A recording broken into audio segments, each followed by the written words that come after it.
Teka, saan muna tayo pupunta? Beer house daw. Teka, saan muna tayo pupunta? Beer house. Hoy, huwag yung kakalimutan di kumain ng mga prutas Kung meron kayong mga ganyan mga kinakain, malakas lagi kondisyon ng katawan. Pa Wild Dogs tong video natin, di salamat Dok Salamat Dok! Salamat. Sige, gusto nyo, tuloy natin yung beer house. Hindi, meron dito kami pa, may estudyante kasi kami dito, si Geng Geng, nag-aaral. Oy Geng, dito kami natuto sa tao na to. Kung nasaan kami ngayon dahil sa kanya. Mukhang mukhang maayos tong bata na to. May pinakita na ba sa yung card to?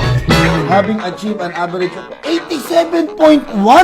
Puta, matalino to. Oo. Ano pa bang kailangan ninyong Anong kailangan payo to? Hindi, kasi pag siya mag-OJT. Ano bang specialty? Anong course ba niya? Automotive. Automotive! Specialty ni Papa yan! Sakto! Ano bang specialty mo? Truck? Kotse? Owner daw dito. Owner? Hindi na uso owner ngayon. Buti na lang market mo Sa buhay na lang pa. Dapat ang gagawin mo, pumasok ka. So papasok siya alas 6. Tapos niya, OJT, sipagan niya. Siyempre, Pagdating ng 5, mag-beer house na. Diba ang sabi nga ng mga iba dyan, lahat ng mga successful na nagagawa mo sa buhay mo, kailangan i-celebrate yan. ay, tama.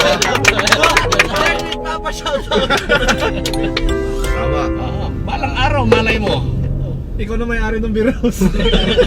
Siyempre, pagdating mo na abroad, meron kang kapital na. Makisosyo ka dito kay Kong. Tayo tayong beer house. Well, at least dati ka lang pupunta sa beer house. Ngayon, ikaw na may-ari. Okay, Big, sumagot ka. Ba't nakakiti ka lang dyan? Pagdating na muna. Alas 10, may pinapagawa sa'yo. O, ano gawin mo? Yun na. Arali buong magabon. After ng alas 5, yun na. Beer house. Walang Ang maalala. galing! Yan, eksakto! Bakit ka nagbe-beer house kasi? Parang i-celebrate ang nasa di ba? Yung success. Natutuwa. Ano pala siya? Nakikinig siya. Nakikinig yan. Talino yan. Sabi siya, 87th grade yan eh. Si Junjun, ano grade ni Junjun nun? 75, 76, pinakamataas 77. Ang ginagawa ni Mama pag nakakita ng 78 si Junjun, nagbe-beer house mag-isa. Celebrate. Lamborghini na speechless ako. Tangina, pagtapos mo magkwento ng 1 oras, sasabihin mo speechless ka? Hindi. Kapag nakaraan, sabi mo ayaw mo na sabi mo iPhone na, okay ka na. Ikala ko mali ko man tutuparin mo. Sarap po. Tangin na mo. Ano bang, kaya ko talaga binili yan? Dahil sa'yo na yan. Sa'yo na yan. Akin na to? Sa'yo na yan. Kaya ko talaga binili yan. Taka na, paano kong gagamitin to? Nadami ng problema ko eh. Kotse ka na to? Kutsi mo na. Start mo nga kung ano.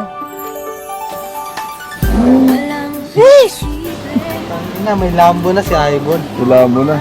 Hindi, joke lang gago. Akin na. Rentahan ko lang ito eh. Rentahan ko lang ito eh. Ano Lamborghini na speechless ako. iPhone lang.